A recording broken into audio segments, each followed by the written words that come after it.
Hello दोस्तों, नमस्कार। आप सभी को जय हिंद। दोस्तों कराने जा रहा हूँ आपको एसएससी जीडी का पिछले साल का, यानी कि जो अभी करंट में ही जो पेपर हुए थे फरवरी में एसएससी जीडी 2024 के, उसका जीके का प्रीवियस ईयर पूरा पेपर। और ये पेपर कौन सा है? तो दोस्तों ये है 24 फरवरी की दूसरी शिफ्ट। 24 फरवरी की दूसरी शिफ्ट है। इससे पहले की सभी शिफ्टें मैं करा चुका हूँ। आप लोग चैनल पर जाइए, प्लेलिस्ट बन चुकी है। सारे प्रीवियस ईयर हिंदी के मिलेंगे और जीके के। आप लोग सब जानते हैं जीके टफ आती है। तो दोस्तों आप एक 5-10 रुपए मैंने आपने पहले कह रखा है कि कॉपी बनाओ, उसमें जो क्वेश्चन आपको नया लगे, नहीं आता हुआ लगे, वो तुरंत नोट कर लो और आखिरी टाइम रिवीजन कर लो। आपकी गारंटेड है 12 से 13 क्वेश्चन, मान के चलिए 20 में सही हो जाएंगे। और ये बहुत परफेक्ट आपका जो होता है ये आंसर होते हैं। इतने क्वेश्चन अगर कर लेते हो एसएससी के एग्जाम में तो बहुत अच्छा होता है, ठीक है। लेकिन एक 5-10 रुपए की कॉपी जरूर मंगाओ, वीडियो रोक के नोट जरूर करो। अगर इतनी मेहनत कर लोगे तो नौकरी आपकी पक्की पक्की पक्की है। जो भाई चैनल पर नए जुड़े हों वो चैनल को सब्सक्राइब करें। शुरू करते हैं पहली ये आपके पेपर की, ठीक है। तो आपका जो भारतीय पंचवर्षीय योजना से मैंने कहा था क्वेश्चन आता ही आता है। हर शिफ्ट में पंचवर्षीय योजना से क्वेश्चन बनता है, तो क्यों ना इसको अच्छे से पढ़ लिया जाए। तो पूछा गया है परिवार नियोजन कार्यक्रम, सीधे पूछा गया परिवार नियोजन जो कार्यक्रम था वो किस पंचवर्षीय योजना का था? तो चौथी पंचवर्षीय योजना में ही परिवार नियोजन की बात की गई है। आपको इतना बात ध्यान रखना है, चौथी पंचवर्षीय का संबंध किससे है दोस्तों? तो परिवार नियोजन से है। तो ये बिल्कुल सही है। 1951 से आपकी जो है पंचवर्षीय योजना चालू हुई थी, ठीक है। 12 पंचवर्षीय योजना आपकी उधर हुई। फिर उसके बाद जो आपका योजना आयोग था, उसके बाद क्या हो गया था दोस्तों? अभी आपको आगे स्टोरी और बताता हूँ। इसका एक क्वेश्चन इसके और होगा पंचवर्षीय का। ये तपन कुमार पटनायक का किस शैली से है दोस्तों? ये दोस्तों छऊ से देखो कितने सवाल बने, आपने खुद देखो पढ़ा होगा। छऊ से कितने सवाल बनने हैं। फिर बन गया तपन कुमार पटनायक। ऐसे 5 रुपए की जो कॉपी होगी उसमें नोट कर लो, तपन कुमार पटनायक के सामने लिख लो छऊ। तो इससे क्या होगा, ये रिपीट जरूर होंगे क्वेश्चन दोस्तों, और आपका सही होगा। सबका गलत होगा, आपका सही होगा, क्योंकि ये क्वेश्चन सब नहीं कर पाते हैं। इसलिए दोस्तों ये भी आप लोग अच्छे से नोट कर लोगे। तपन कुमार पटनायक छऊ, ठीक है। खान मंत्रालय जो है आंकड़े के अनुसार सोने का जो अयस्क है प्राथमिक सबसे बड़ा संसाधन किस भारतीय राज्य में स्थित है? तो दोस्तों सोने का अगर पूछेगा प्राथमिक में सबसे बड़े संसाधन के रूप में किस राज्य में, तो बिहार आप लोग नोट करोगे, ना कि कोई और राज्य कर दोगे। पश्चिम बंगाल कर्नाटक नहीं होगा, बिहार हो जाएगा। तो ये भी आप लोग नोट करके रखो, बिहार। फिर देखो जलीय प्राणियों के पानी के अंदर जो सांस लेने की किसकी आवश्यकता होती है? तो आपने ये बचपन से ही पढ़ा होगा कि घुलिन ऑक्सीजन जो होती है उसकी द्वारा जो है जलीय प्राणी जो है सांस लेते हैं पानी के अंदर। क्या होगा? घुलिन ऑक्सीजन। ये भी आप लोग कर लोगे।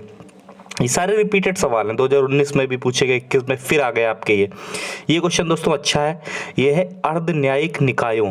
कौन सा भारत में अर्ध न्यायिक निकायों का एक उदाहरण है? तो दोस्तों जो राज्य उपभोक्ता विवाद निवारण आयोग है, ये जो है अर्ध न्यायिक निकायों का उदाहरण है। इसको भी आप लोग याद कर लोगे, ठीक है। एक बार प्रीवियस पर नजर जरूर डाल लेना। और ये आपको सिर्फ मेरे चैनल पर ही प्रीवियस ईयर पिछले साल के ही पेपर आपको सारे करा दिए जाएंगे, चाहे 24 के हों, उससे पहले 21 के हों, सारे करा दूंगा। इससे आपको बहुत फायदा होगा। पेपर में हुआ अगर कुछ अलग पढ़े ना पढ़े, प्रीवियस ईयर पढ़ लें तो एसएससी का पेपर आपका निकल जाएगा, ठीक है दोस्तों।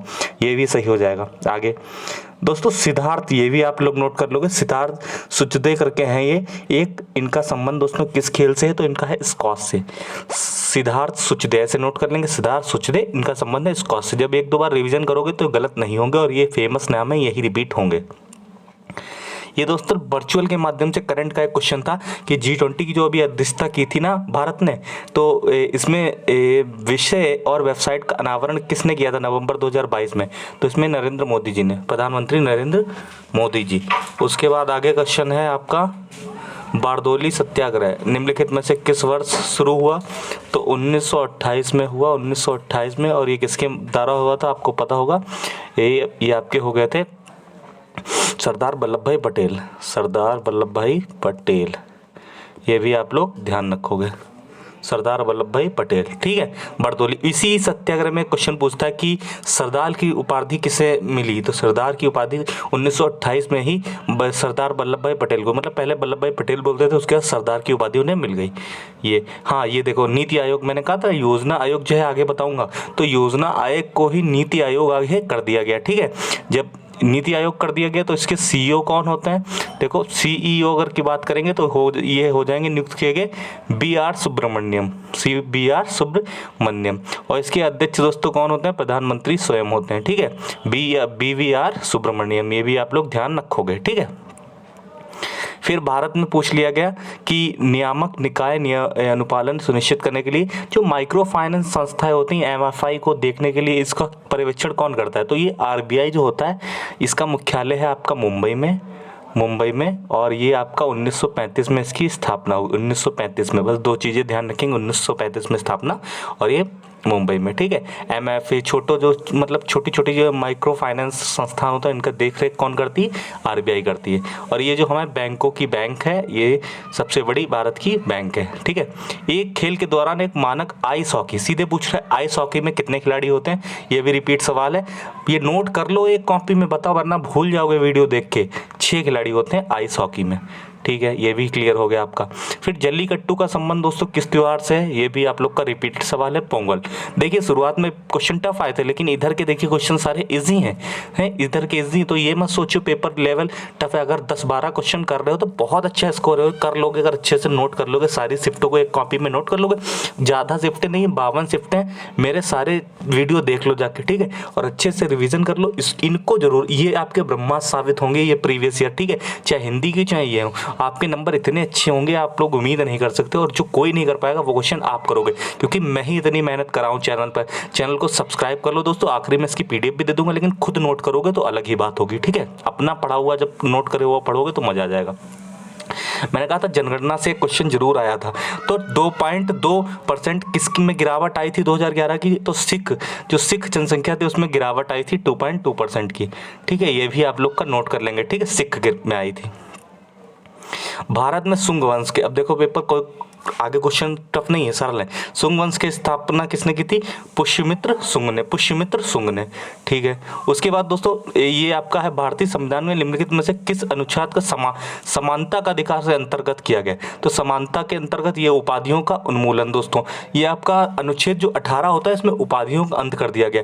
जैसे भारत रत्न वगैरह तो बोलते हैं, लेकिन अब जैसे मान के चलिए बहुत उपाधि नहीं, सर की, ये लॉर्ड की, ये सारी सब हटा दी गई थी, जिससे समानता का अधिकार हो, ठीक है, उपाधियों का उन्मूलन, ठीक है, ये समानता के अधिकार के अंदर आते हैं, अनुच्छेद 18 इसमें होता है, ठीक है, ये भी हो गया क्लियर। अगला है दोस्तों, ये आपका ब्रेस्ट स्ट्रोक का संबंध मतलब किससे है? तकनीकी रूप से पेश किया गया है, किस खेल से? तो ये तैराकी से, ये भी नोट कर लेंगे आप। ये क्वेश्चन देखो ऐसे कि 5-6 क्वेश्चन ऐसे खेल से संबंधित आते हैं, अगर ये नोट कर लो सारी शिफ्ट के, तो इससे रिपीट कहीं नहीं होंगे, चाहे CGL का एग्जाम दें चाहे कहीं दें, आपका एक भी क्वेश्चन बाहर नहीं आएगा, लेकिन आपका नोट होना चाहिए, समय समय पर रिविजन होना चाहिए। आगे मौलिक कर्तव्यों का पूछा गया। भारतीय संविधान संशोधन में जो संस्कृति की समृद्ध विरासत है, इसको महत्व संरक्षण से संबंधित है। 51 का 1 F जो है वो इसी से संबंधित है। 51 का 1 F हूबहू रिपीटेड सवाल है, हूबहू रिपीटेड, और ऐसा फिर रिपीटेड छवा मिलेगा, ठीक है। संस्कृत की समृद्ध विरासत के महत्व और संरक्षण से संबंधित 51 का 1 F, ठीक है, ये भी कर लेंगे। फिर देखो ये पूछा गया था कि देश में पश्चिम में भारत का पड़ोसी है जो महत्वपूर्ण सीमा साझा करता है और अक्सर भू राजनीतिक महत्व का विषय बना रहता है। तो दोस्तों पश्चिम में आपका समझ सकते हो कौन सा हो जाएगा? पाकिस्तान हो जाएगा, ठीक है। श्रीलंका तो आपका दक्षिण में है, ठीक है, और ये आपको पश्चिम में कौन सा? पाकिस्तान। इससे ही हमेशा जो है सीमा वाला विवाद होता रहता है। आगे लोक नृत्य खोरिया का भी, ये भी दोस्तों रिपीट सवाल है। ये 23 में पूछा, मैंने खुद कराया खोरिया, लेकिन अभी भी बहुत लोगों को नहीं मालूम। अगर नोट नहीं करोगे कॉपी में, मैंने बताया ना, तो नहीं कर पाओगे। हरियाणा से संबंधित खोरिया का।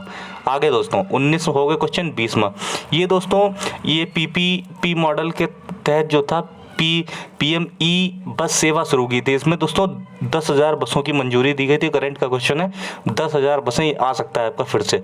PME बस सेवा को मंजूरी दी गई तो दोस्तों 10,000 बसों की। दोस्तों ये 20 में 20 क्वेश्चन है। अगर ऐसी लगातार आपको प्रीवियस ईयर सारे सब्जेक्ट के चाहिए तो कमेंट में जय हिंद लिखें, और जो भी है कमेंट में ज़रूर लिखें।